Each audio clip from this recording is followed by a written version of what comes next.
Vous vous demandez quel matériel vous allez avoir besoin pour faire une bonne vidéo pour aller sur Internet, autant pour un webinaire, une vidéoconférence, YouTube, Facebook. Je vais vous donner les 6 items de base dont vous allez avoir besoin. Suivez-moi maintenant.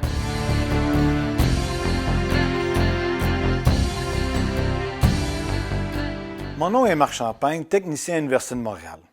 Mes confrères et moi avons décidé de faire des petites capsules vidéo pour pouvoir vous aider dans la vie de tous les jours.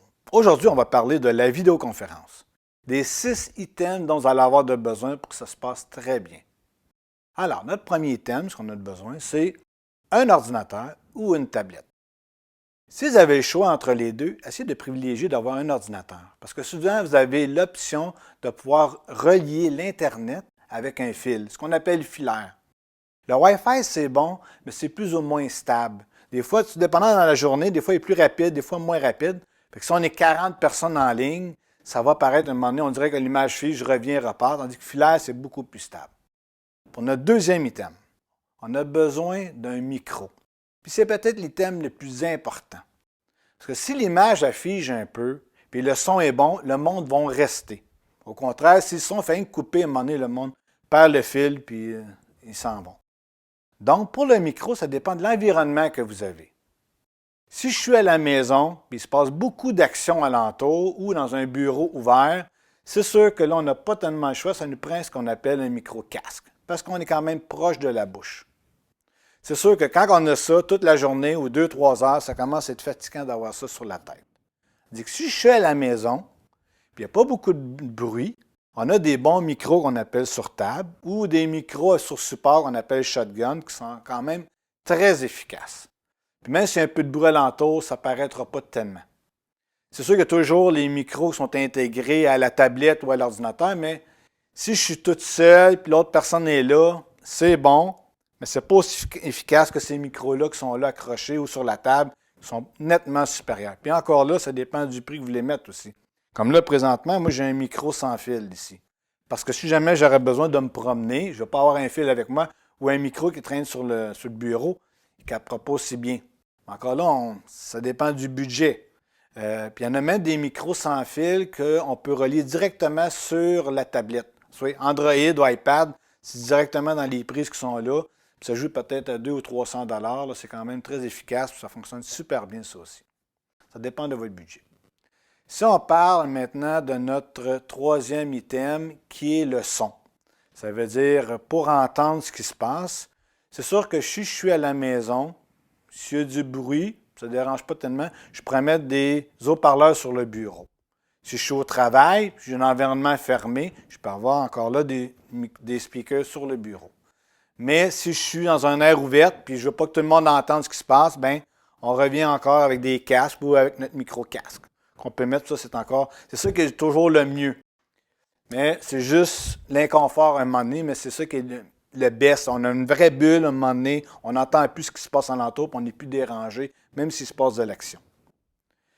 C'est sûr que sur, mettons, la tablette ou l'ordinateur comme j'ai là, le son qui vient de là, c'est pas tellement... C'est bon comme dépannage, mais c'est pas ça qui est réellement le maximum qu'on pourrait aller chercher. Si on parle de notre quatrième item, la caméra. Là, la caméra, ça part de la caméra qui est intégrée à des caméras professionnelles. Donc, on peut partir de 0 $ à une couple de milliers de dollars. Mais pour ici, si on veut faire, c'est juste pour vous expliquer de base ce que vous avez besoin. Donc, comme on disait, il y a une caméra intégrée dans certains ordinateurs ou dans les tablettes ou les portables. Mais c'est sûr que si j'ai un ordinateur tour, j'en ai pas. Donc, je vais aller me chercher une webcam.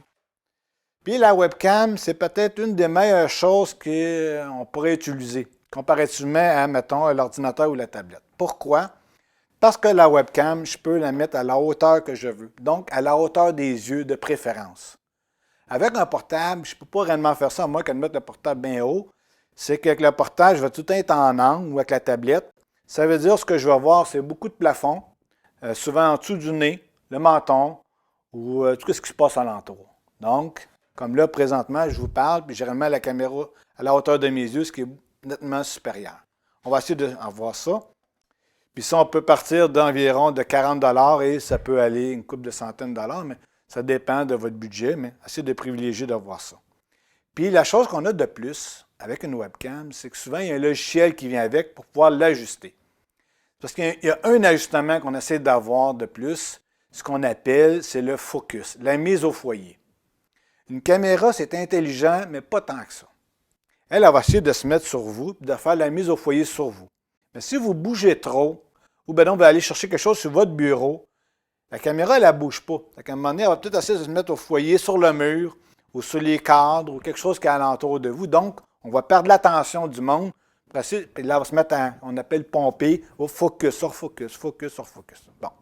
Donc, on va essayer de, avec le logiciel qui vient avec, d'enlever la mise automatique. On va le mettre à off, si on veut, pour qu'on puisse l'ajuster nous-mêmes. Après ça ne bougera plus. Alors, si je veux bouger, puis je reviens, ça va tout le temps rester au foyer ou de où ce que j'étais. Pour, si on veut, notre 5e item, c'est l'éclairage. C'est sûr que l'éclairage va nous permettre à ce que le sujet reste bien éclairé.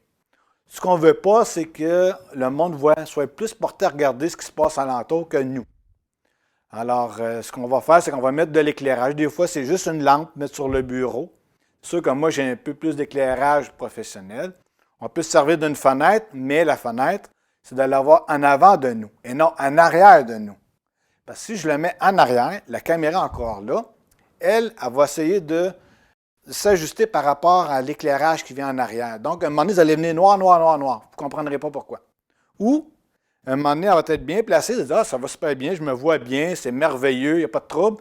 Vous allez juste vous pencher un peu. Oups, la caméra va bien voir la fenêtre. Là, vous allez venir noir, noir, noir, puis là, on va voir ce qui se passe dehors. Et encore là, on va perdre le fil d'idées pour le monde qui va regarder ailleurs.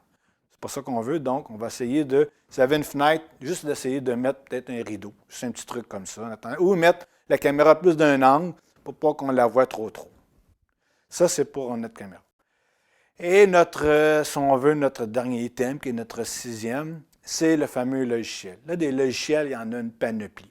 Autant qu'on a Zoom, on a Teams, il y a Messenger, il y a Facebook, puis il y en a plein d'autres. C'est sûr qu'aujourd'hui, je ne vais pas commencer à expliquer des logiciels. C'est pour dire qu'il y a des logiciels, il y en a beaucoup. Tout dépendant. Ce qu'on va faire, c'est qu'on va pouvoir en parler dans des prochaines chroniques. On va pouvoir les prendre une après l'autre pour pouvoir les expliquer. Alors, mais pour ça, il va falloir continuer à nous suivre. Puis si jamais vous avez des commentaires, juste à m'écrire en bas, on va pouvoir vous répondre à ça. J'espère que ça vous a plu, puis on va se revoir bientôt. Merci. Bye bye.